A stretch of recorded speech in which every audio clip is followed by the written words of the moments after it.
Kalau Anda terpanggil oleh sejarah, kan untuk membela masyarakat tidak harus jadi anggota dewan, jadi takmir masjid, jadi ketua RT, jadi siapapun Anda bisa berbuat untuk membantu orang lain sebetulnya. Demonstrasi kan selalu dianggap melawan. Enggak, dia mau bicara. Kita butuh komunikasi yang otentik untuk melahirkan pengertian bersama, tujuan bersama.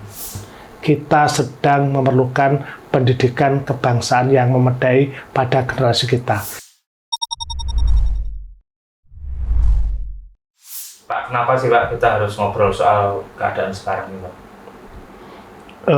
Kita harus sering mengadakan perbincangan-perbincangan, tidak hanya keadaan sekarang, tapi juga masa-masa dulu, karena peristiwa hari ini tidak terlepas dari masa silam, dan demikian juga hari ini pun sebetulnya masa depan itu sudah ditorahkan mulai hari ini. Kita manusia, dan kita diberikan panca indera, mulut, mata, hidung, telinga.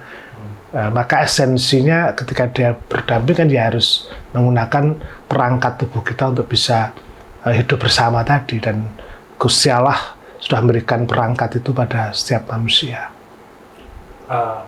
Apa benar tuh Pak kondisi bangsa, negeri kita itu sedang tidak baik-baik saja? Saya mengamati ketika pertemuan saya terakhir dengan Cak Nun dalam sebuah perhelatan, di mana saya mengalami betul bagaimana ketika kita menyampaikan tentang sesuatu yang kita takutkan, kita cemaskan, dan itu pernah mengalami terhadap saya tekanan juga mengalami itu, dan sekarang apa yang saya takutkan itu meledak betul. Tulisan saya terakhir ketika saya menuliskan tentang soal komunikasi, karena kebetulan keseharian saya meneliti, menulis, mencatat peristiwa-peristiwa komunikasi masyarakat.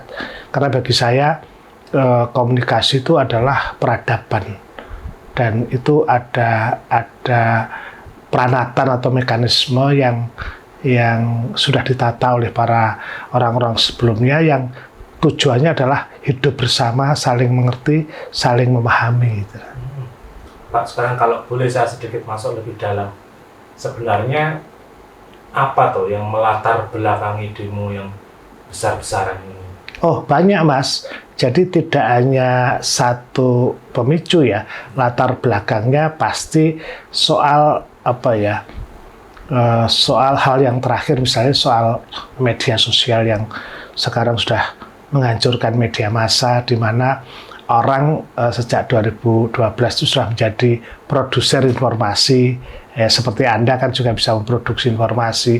Itu lapak awal ya. Tapi dari sisi lain ada juga misalnya ketika orang belajar demokrasi, yang itu sebuah ideologi yang diyakini menjadi ideologi yang tata cara hidup bersama dengan bagus, itu ketika diletakkan dalam kultur kita ada jet lag. Itulah kenapa Indonesia termasuk negara yang kategori demokrasinya tidak terlalu bagus gitu loh. Nah, apa yang mesti harus dilakukan dalam kondisi itu? Nah, kalau belajar dari berbagai negara, mestinya setiap negara itu sudah punya sistem sosial, sistem komunikasi yang berbeda satu dan lain hal gitu loh. Taruhlah misalnya di masa silam kita hanya mendengarkan radio, itu pun RRI, kalau membuat berita. Sebelumnya kita hanya menikmati wayang, duduk orang bergerombol mendapatkan informasi dan tuntunan. Semakin ke sini, semakin orang punya kesempatan memegang toa dan pengen berteriak, dan kemudian tidak lagi satu hari untuk menunggu informasi, tapi begitu cepat. Nah, kecepatan itu membuat orang sepertinya tidak siap menghadapi perubahan-perubahan itu. Satu, belum selesai, tidak ada kesempatan orang berjeda, merenungkan. Sehingga catatan saya misalnya seperti yang saya pesankan kepada kaum muda, hati-hati dengan gadgetmu, hati-hati menggunakan digital, karena perangkat otak dan jiwamu tampaknya belum siap memegang alat baru itu. kalau hubungannya sama suara atau memang suara rakyat itu masih didengar Pak? Atau ada tempat atau ada apa yang suara ini Pak? Oh, ya didengar, tapi tidak didengarkan. Ini perlu apa ya? Perlu saya katakan bahwa ya mereka mendengar, minimal mereka tahu. Tapi apakah kemudian merespon? Jangankan merespon. Kasus peristiwa demonstrasi ini sebagai akibat tumpuan sesuatu yang sebenarnya sudah lama disampaikan, tetapi tidak pernah dipenuhi. Bukannya dipenuhi, ditemui aja tidak. Jadi ini kan soal ngomong demonstrasi ya. Demonstrasi itu dari kacamata saya dia adalah bentuk komunikasi. Nah, kalau teori komunikasi kan yang menjelaskan ada orang atau kelompok yang menyampaikan ada masalah, word-nya, tadi who-nya, word-nya itu apa yang disampaikan, lewat media apa, saluran komunikasi banyak kan, mulai Twitter, mulai YouTube, macam-macam. Saluran lama kan pasti ruang publik yang kata Habermas kan berkumpul, dan yang dituju, yang disasar dari komunikasi. Nah, dengan harapan yang disampaikan itu bisa mempengaruhi orang yang dituju, dan orang tuju itu punya otoritas untuk membuat kebijakan sehingga dia terpenuhi gitu. Jadi muter gitu loh. Jadi kalau sekarang buntu itu ya bukan lagi buntu, ada batas yang itu dilakukan gitu loh. Saya ya mengajak refleksi ya, bagi tidak semuanya lah anggota parlemen itu bersikap seperti yang kita lihat di televisi itu. Ini misalnya, tidakkah Anda ingat ketika Anda datang malam-malam untuk pintu, datang ke dapur-dapurnya penduduk untuk menunjukkan bahwa Anda empati, Anda mencintai mereka. Tetapi ketika Anda dipercaya, kenapa Anda di WA saja tidak melakukan itu gitu loh. Nah, soalnya saya dimintai ini itu, yaitu konsekuensi. Jadi kalau sekarang anggota dewan gaji saya kurang, loh kenapa kurang? Lah waktu itu saya kampanye habis sekian. Nggak ada hubungannya habisnya anggota parlemen terpilih dengan gaji itu. Sudah tahu gajinya segitu kok. Ya kalau sudah tahu ya nggak usah mundur. Loh, tapi saya terpanggil oleh sejarah. Kalau Anda terpanggil oleh sejarah, kan untuk membela masyarakat tidak harus jadi anggota dewan. Jadi takmir masjid, jadi ketua RT, jadi siapapun Anda bisa berbuat untuk membantu orang lain sebetulnya. Sekarang masyarakat itu, terutama masyarakat bawah itu banyak yang merasa pasrah Pak, pasrah. Cuma yang elit politik itu yang di atas cenderung lebih riuh dan gaduh lagi, saling serang. Ini kenapa Pak fenomenanya? Kenapa toh masyarakat yang kecil-kecil justru malah ya sudah. Karena mereka tidak punya harapan, hopeless.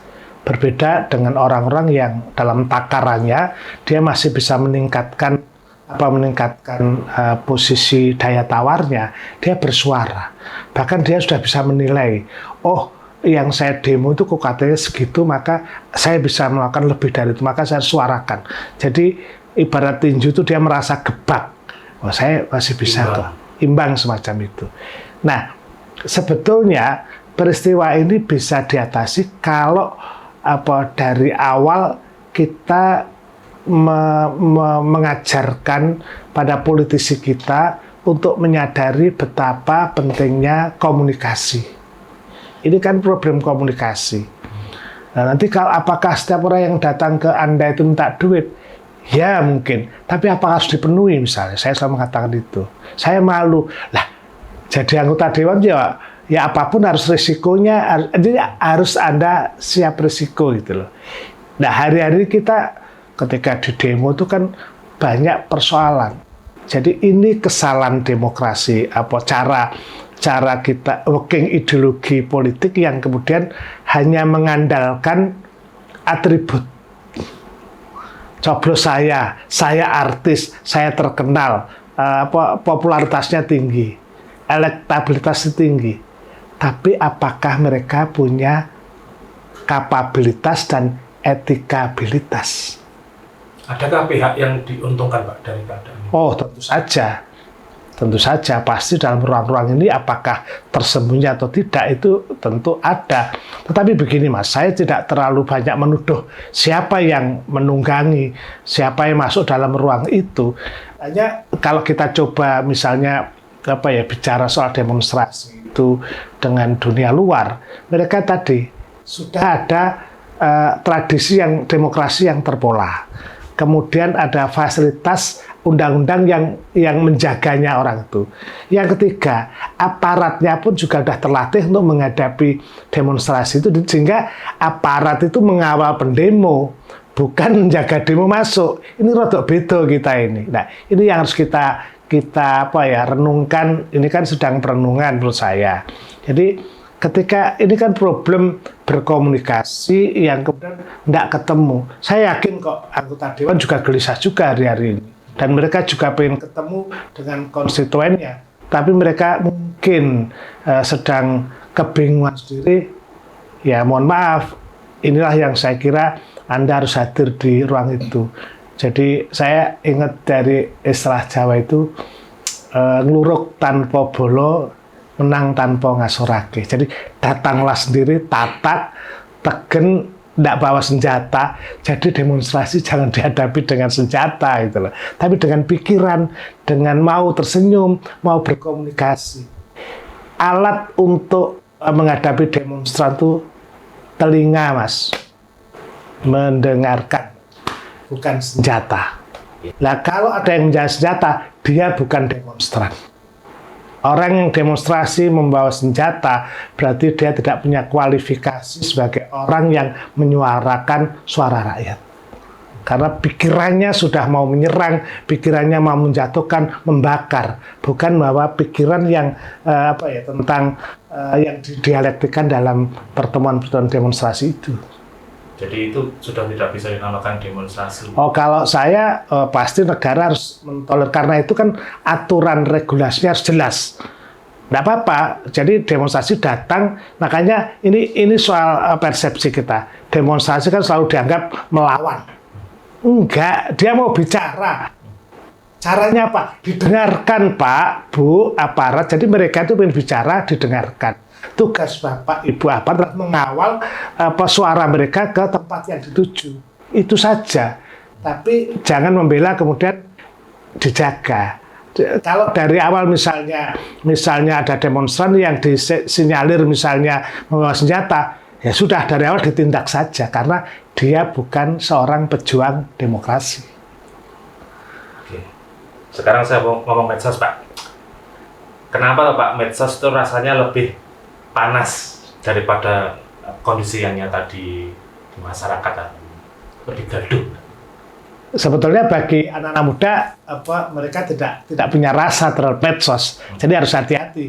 Yang agak berbaper kan para orang tua itu ketika menghadapi pertikaian itu gitu loh. Jadi, tetapi medsos itu enteng-enteng aja Mas, karena dia hanya simbol. Dia tidak terlalu dalam kutip membawa perasaan gitu loh. Media mainstream masih bisa dipercaya? Kita sedang menghadapi persoalan terhadap media mainstream, apalagi medsos dan sekarang ada jurnalisme AI misalnya semacam itu. Kekuatan media jurnalisme lawas saya mengatakan old media seperti koran, televisi, radio itu adalah mereka punya standar moral yang cukup bagus. Ada setiap kata yang dikeluarkan diverifikasi, mereka di dalam pemberitaannya juga adil ya, dari demonstran ditanya, dari pihak yang didemonstrasi juga diberikan kesempatan bicara, dan mereka berusaha untuk menemukan itu. Nah, ikhtiar menemukan itu yang kita sebut dengan autentifikasi pencarian data. Dia tidak sekedar mengut sana, mengut sini, tapi dia benar lihat, menyaksikan. Karena tidak semua orang bisa menjadi jurnalis. Dia harus ada sertifikasi. Saya pernah sekolah di pusatnya di Columbia, Joseph Pulitzer itu bagaimana historinya melakukan itu. Nah, kalau medsos kan enggak, Mas. Medsos itu seperti, mohon maaf ya, kadang-kadang ya lempar batu sembunyi tangan. Dia tidak ada pertanggungjawaban secara hukum sejauh ini. secara umum ya, walaupun nanti ada undang ITE, ketika melempar sebuah isu. Dan ini kalau disampaikan juga bahasa klaim-klaim diri yang tidak ada verifikasinya dari para ahli atau dari narasumber. Sekarang saya mau pindah ke refleksi dan harapan Pak. Di tengah keributan, ini kan ribut sekali. Sebenarnya apa sih Pak yang rakyat harapkan gitu? Kita sudah kehilangan humanisme di dalam berkomunikasi. Kami Ikatan Sarjana Komunikasi Indonesia, almarhum ketua kami Pak Alwi Dahlan pernah mengatakan ketika maraknya medsos awal itu mengatakan bahwa orang sekarang saling berbincang tapi tidak berkomunikasi. Mereka ngomong sesuka mereka tapi nggak ada respon. Ya semua akhirnya menjadi sampah digital yang nggak ada ketemu. Komunikasi itu memerlukan pertemuan sebuah pikiran. Dari situlah dialektika berlangsung dan kemudian melahirkan sebuah makna. Hermeneutika ya ilmunya, memaknai satu, itu ketemu gitu loh. Jadi misalnya saya bicara dengan Anda kemudian tidak setuju, Anda mengatakan kepada saya bantah lagi, sampai saya, oke, Anda saya terima, Anda juga menerima. Titik temu itulah yang kita tidak lagi perjumpaan pemahaman itu. Demikian pula dengan harapan rakyat yang tidak punya titik temu juga. Hari ini tidak ada perjumpaan apapun karena ketika mahasiswa datang membawa pesan, yang ditemui adalah palang pintu dan aparat tadi saya ceritakan. Nah, apa yang kita lakukan? Sebetulnya, karena sejak 1998 sampai sekarang, public spare itu justru public goods ya, jalanan yang dipakai itu loh. Nah ini kan kalau dipakai kan mengganggu kepentingan umum. Nah, nggak peduli mereka yang itu mereka blokir, kita tutup ya. Nah kalau Anda ingat di zaman kuno kan ada ruang-ruang res publika, orang ketemu, mendiskusikan, ruang publik itu ada. Tempat khusus untuk demo. Iya, nggak apa-apa di tempat-tempat melakukan itu. Nah, lebih dari itu, Mas Zari, saya kira memang kita sudah kehilangan ruang-ruang komunikasi publik dan sudah kehilangan kebudayaan untuk komunikasi publik. Berpindah pada ruang digital yang menurut saya tidak juga menjawab persoalan senyatanya. Berbeda loh ketika Anda sedang orasi dan kemudian ada senyuman Anda, kemarahan Anda, tangisan Anda, dia mungkin akan meluluhkan pada orang yang tidak dibaca. Tapi kalau di ruang digital, semuanya tidak ada otentiknya. Kita butuh komunikasi yang otentik untuk melahirkan pengertian bersama, tujuan bersama. Seandainya Cak Nun, Gus Dur, Gus Mus hadir itu, kira-kira kayak apa ya Pak ya suasananya? Masyarakat modern belum menyediakan orang-orang dengan kemampuan yang kita sebut dengan tokoh polimorbis. Polimorbis itu orang yang lengkap secara pengetahuan, secara etos, secara moral, secara expert komunikasi, dia cukup bisa diterima. Sekarang seringkali ada orang yang pintar bicara, tapi substansi nol. Ada orang yang paham substansi, tapi tidak bisa menyampaikan. Nah, kita butuh orang-orang kelengkapan seperti almarhum Gus Dur, Gus Mus mungkin, atau saya yang saya rindukan Cak Nun, yang kemudian ketika beliau bicara, benar-benar orang sirep, sabdo pandito ratu. Orang-orang demikian memiliki kualitas komunikasi yang luar biasa dan sudah teruji. Kenapa teruji? Karena mereka juga jauh dari cara-cara hidup yang salah. Mereka tokoh yang tidak korup.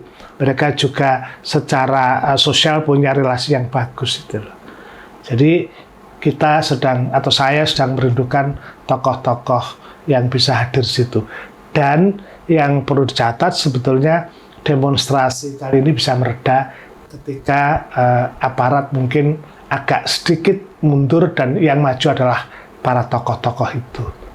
Ketua DPR, anggota DPR, ketika Anda tidak cukup punya keberanian menghadapi, maka ajalah mereka tokoh-tokoh kultural dihadirkan dan mereka akan menjadi penengah yang adil. apa yang bisa kita lakukan saat ini sebagai masyarakat yang biasa ini? Kalau saya kepada netizen, saya akan mengatakan, ketahuilah yang Anda sampaikan. Ketahuilah yang Anda upload. Bukan mengupload atau menyampaikan semua yang Anda ketahui. Karena yang Anda ketahui belum tentu diterima oleh orang yang Anda kirimi itu. Kehati-hatian, verifikasi menjadi penting. Kurangi nafsu FOMO-nya dan berjedalah untuk satu, kalau menurut saya, untuk diam membaca. Tradisi membaca itu meneduhkan pikiran dan tidak membuat kita menjadi tergesa-gesa untuk menyampaikan sesuatu yang belum matang. Sekarang Pak, kalau kita boleh bermimpi, Indonesia seperti apa toh Pak yang pengen Bapak lihat 5 atau 10 tahun ke depan? Indonesia yang menghadirkan orang-orang yang sejatinya orang Indonesia.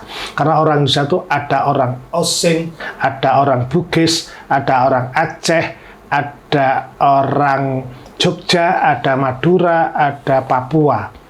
Mereka jangan diwakili dalam konteks dukungan vote, suara seperti demokrasi, tapi berikan ketokohan itu sebagai kehadirannya adalah representasi yang benar-benar mewakili kewilayahan itu. Karena yang terjadi sekarang misalnya sebuah dapil DPR, bahkan calon kandidatnya pun tidak pernah tahu wilayahnya di mana. Ini kan ironis sekali.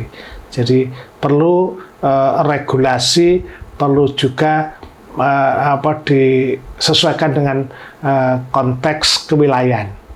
Karena menurut saya Indonesia akan selalu ada ketika kebinekaan itu juga ada. Jangan dibuat seragamisasi.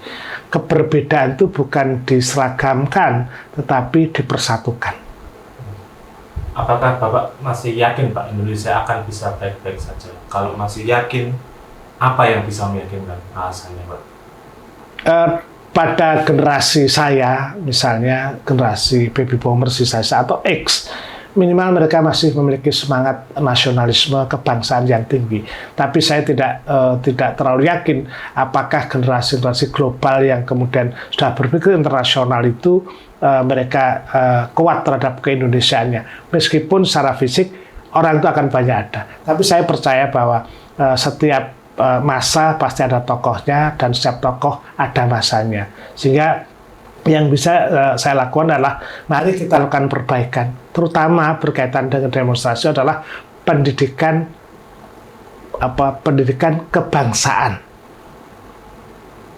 Beruntunglah sebetulnya anak-anak muda di Indonesia yang terlalu nyaman menurut saya.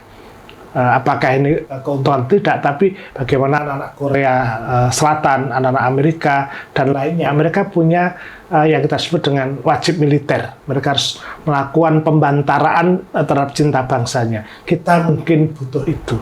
Dulu ada namanya P4, tapi pebangsaan saya mengatakan, buat orang berbangsa itu perlu dididik. Kita butuh itu. Bisa jadi yang kita bicarakan di depan itu karena spirit kebangsaan kita tidak lagi kuat, sehingga menganggap orang lain bukan lagi sebagai warga kita, tapi musuh kita. Pendidikan kebangsaan menjadi penting, dan pendidikan kebangsaan pastilah menyangkut budaya, etika, dan tata cara kehidupan. Kita sedang memerlukan pendidikan kebangsaan yang memadai pada generasi kita. Jika itu dilakukan, saya yakin Indonesia akan menjadi negara yang hebat. Saya Suko Widodo untuk Refleksi The Colloquium.